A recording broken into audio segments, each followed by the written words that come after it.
ಚಾ ಕೊಡೋದು ಹೇಳ್ರಿ ಹೆಂಗಾಗೈತಿ. ಮತ್ತೆ ಲಗುನ ಕೊಡೋದ ಒಂದಿಟ್ಟು ಸಂತಿ ಕಡೆ ಹೋಗ್ರಿ ಬರ್ರಿ, ಬಿಸಿ ಐತಿ ಆಡ್ತದೆ, ಲಗು ಕುಡೀರಿ.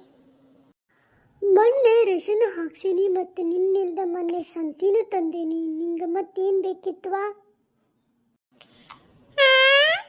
ನನಗೆ ವಿಟಮಿನ್ ಎ ಬೇಕಿತ್ತು, ಮತ್ತೇನು ತಂದು ಕೊಡ್ತೀನ ಇಲ್ಲ? ವಿಟಮಿನ್ ಎ ಗುಳಿಗೆ ಬೇಕಂದ್ರೆ ನಾನು ಪಾರ್ಮಿಷ್ ಅಂಗಡಿಗೆ ಹೋಗ್ಬೇಕು. ನಿಮ್ಮ ಸಂತಿಗೆ ಹೋಗನ್ನಾಕತ್ತಿಯಲ್ಲ ನೀನು? ಹೌದ್ರಿ, ಇನ್ನು ಮುಂದೆ ಪಾರ್ಮಿಷ್ ಅಂಗಡಿಗೆ ಹೋಗ್ಬಾರ್ದು ಅಂತಾನೆ ಹೇಳಿ ಸಂತಿಗೆ ಹೋಗನ್ನಾತೇನೆ ವಿಟಮಿನ್ ಎ ತರಕ. ಹೌದಾ? ಈಗ ಸಂತ್ಯಾಗನು ವಿಟಮಿನ್ ಎ ಗುಳಿಗೆ ಎಲ್ಲ ಹಚ್ಚಾಕತ್ತಾರ? ರೀ, ನಿಮಗೆ ಹೇಳೋದೇ ಮರ್ತ್ಬಿಟ್ಟೆ.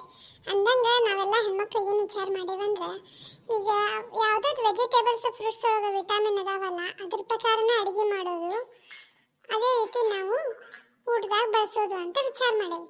ಅದಕ್ಕೆ ಈಗ ಏನು ಮಾತಾಡ್ಕೊಂಡೇವಂದ್ರೆ, ವಿಟಮಿನ್ ಎ ಬಗ್ಗೆ ಇವಾಗ ಫಸ್ಟ್ ನಾವು ತಿಳ್ಕೊಳೋದು. ಅಂದ್ರೆ ವಿಟಮಿನ್ ಎ ಯಾವ್ದಾದ್ರು ವೆಜಿಟೇಬಲ್ ಫ್ರೂಟ್ಸ್ ಒಳಗೆ ಅದಾವಲ್ಲ ಅದನ್ನ ಡೇ ಮಾಡಾತೀವಿ. ಒಂದು ರೀತಿ ಹೇಳ್ಬೇಕಂದ್ರೆ ವಿಟಮಿನ್ ಎ ಡೇನ ಅನ್ಕೋರಲ್ಲ.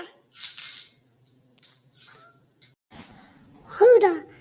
ಒಳ್ಳೆ ವಿಚಾರ, ಒಳ್ಳೆ ವಿಚಾರ. ಏನೋ ಹೆಣ್ಮಕ್ಳೆಲ್ಲ ಕೂಡಿ ಒಂದು ಒಳ್ಳೆ ಕೆಲಸ ಮಾಡಾಕತ್ತೀರಿ. ಮಾಡ್ರಿ. ಎಲ್ಲರ ಮನ್ಯಾಗೂ ದೋಸೆ ತೂತ ಅಂತ ಹೇಳಿ ತಾಸುಗಟ್ಲೆ ಮಾತಾಡ್ಕೊಂಡು ನಿಲ್ತಿದ್ರು ಮೊದಲು. ಏನು ಎಷ್ಟು ದಿನ ಮಾಡ್ತಾರ ಮಾಡ್ರಿ. ಒಟ್ಟೇನ ಚಾಲು ಮಾಡ್ಯಾರ, ನಮಗಂತೂ ಚಲೋ ಆಯ್ತು.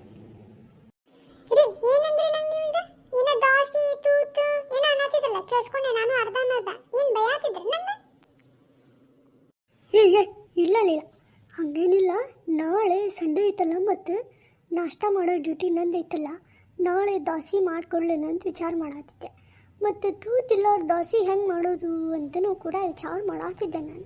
ನೀ ಏನು ಎಲ್ಲದಕ್ಕೂ ಹೋಗಿ ಚೀಲ ತುಂಬ ಸಂತಿಗೆ ಹೋಗ್ತೀನಿ. ತೂತಿಲ್ಲ ದೋಸೆನ ಅದು ಹೆಂಗೆ?